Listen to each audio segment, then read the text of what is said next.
श्री गणेशाय नमः। श्री रामचरितमानस अयोध्या कांड 233वां दोहा।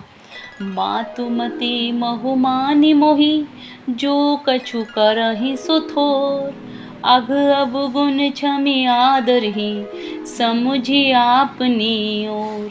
मुझे माता के मत में मानकर वे कुछ भी करें जो थोड़ा है, पर वे अपनी ओर समझकर अपने विरध और संबंध को देखकर मेरे पापों और अवगुणों को क्षमा करके मेरा आदर ही करेंगे। जो परिहरहि मलिन मनु जानी, जो सन्मानि सेवक मानी। मोरे शरण राम ही की पनहि, राम सुस्वामी दोष सब जनहि। चाहे मलिन मन जानकर मुझे त्याग दें, चाहे अपना सेवक मानकर मेरा सम्मान करें, कुछ भी करें, मेरे तो श्री रामचंद्र जी की जूतियाँ ही शरण हैं। श्री रामचंद्र जी तो अच्छे स्वामी हैं, दोस्त तो सब दास का ही है। जग जस भाजन चातक मीना, नेम प्रेम निज निपुण नवीना। असमन गुणत चले मग जाता, सकुच स्नेह शिथिल सब गाता। जगत के यश के पात्र तो चातक और मछली ही हैं, जो अपने नेम और प्रेम को सदा नया बनाए रखने में निपुण हैं। ऐसा मन में सोचते हुए भरत जी मार्ग में चले जाते हैं। उनके सब अंग संकोच और प्रेम से शिथिल हो रहे हैं। फेरति मनहु मातु कृत खोरी, चलत भक्ति बल धीरज धोरी। जब समुझत रघुनाथ सुभाऊ, तब पथ भरत उताइल पाऊ। माता की हुई बुराई मानो उन्हें लौटाती है, पर धीरज की धुरी को धारण करने वाले भरत जी भक्ति के बल से चले जाते हैं। जब श्री रघुनाथ जी के स्वभाव को समझते हैं, तब मार्ग में उनके पैर जल्दी जल्दी बढ़ने लगते हैं। भरत दसाते ही अवसर कैसी, जल प्रवाह जल अलिगति जैसी। देखी भरत करु सोचु सनेहु, भानि साधते ही समय विदेहु। उस समय भरत की दशा कैसी है, जैसे जल के प्रभाव में जल के भौरे की गति होती है। भरत जी की सोच और प्रेम देखकर उस समय निषाद विधेय हो गए। 234वां दोहा। लगे होन मंगल सगुन, सुनि गुनि कहत निषादु।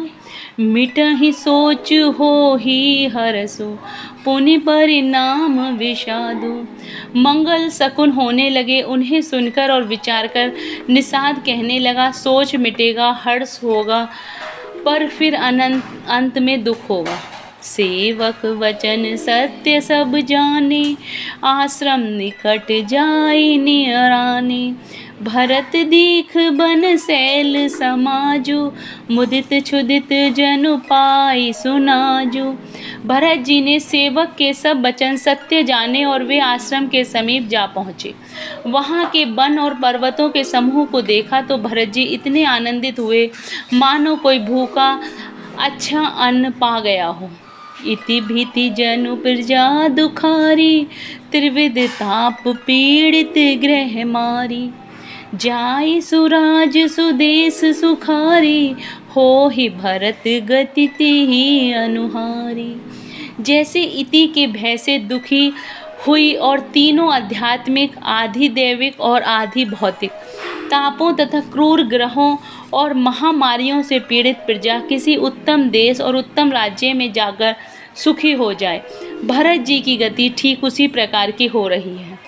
अधिक जल बरसना, ना बरसना, चूहों का उत्पात, टिड्डियाँ, तोते और दूसरे राजा की चढ़ाई, खेतों में बाधा देने वाले इन 6 उपद्रवों को इति कहते हैं। राम बास बन संपत्ति भ्राजा, सुखी प्रजा जनु पाई सुराजा। सचिव विराग विवेक नरेशु, विपिन सुहावन पावन देशु।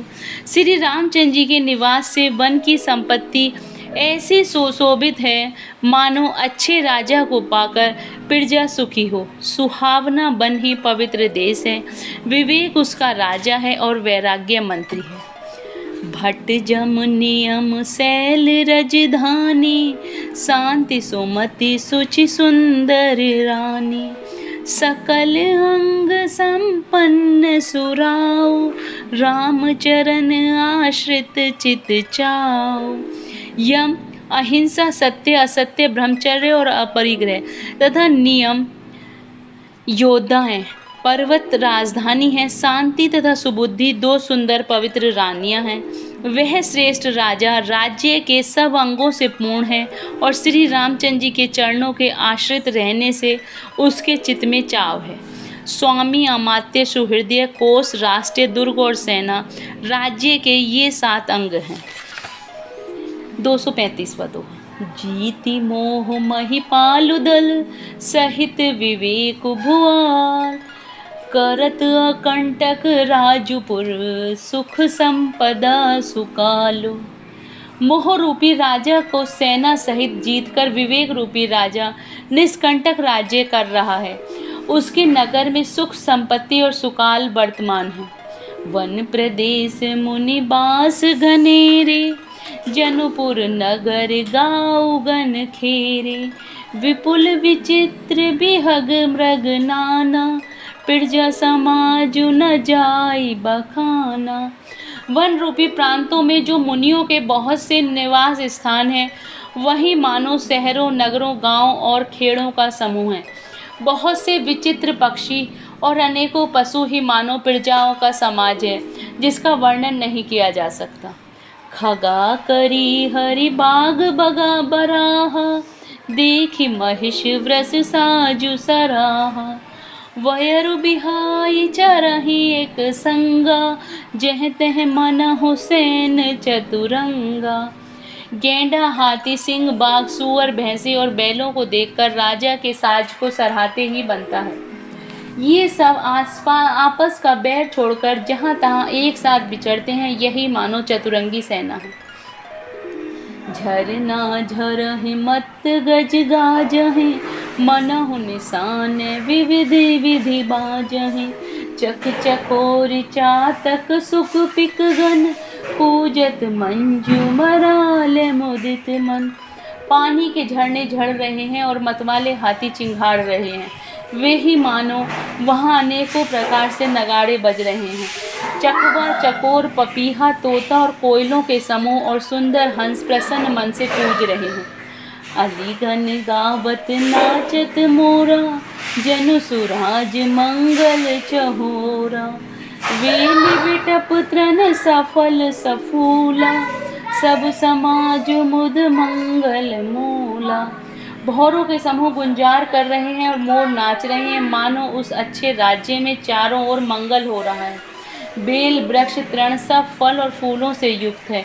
सारा समाज आनंद और मंगल का मूल बन रहा है। 236वां दोहा। राम शैल शोभा निरखी, भरत हृदय अति प्रेमो। तापस तप फल उपाय जिमि, सुखी सिराने नेमो। श्री राम जी के पर्वत की शोभा देखकर भरत जी के हृदय में अत्यंत प्रेम हुआ। जैसे तपस्वी नियम की समाप्ति होने पर तपस्या का फल पाकर सुखी होता है।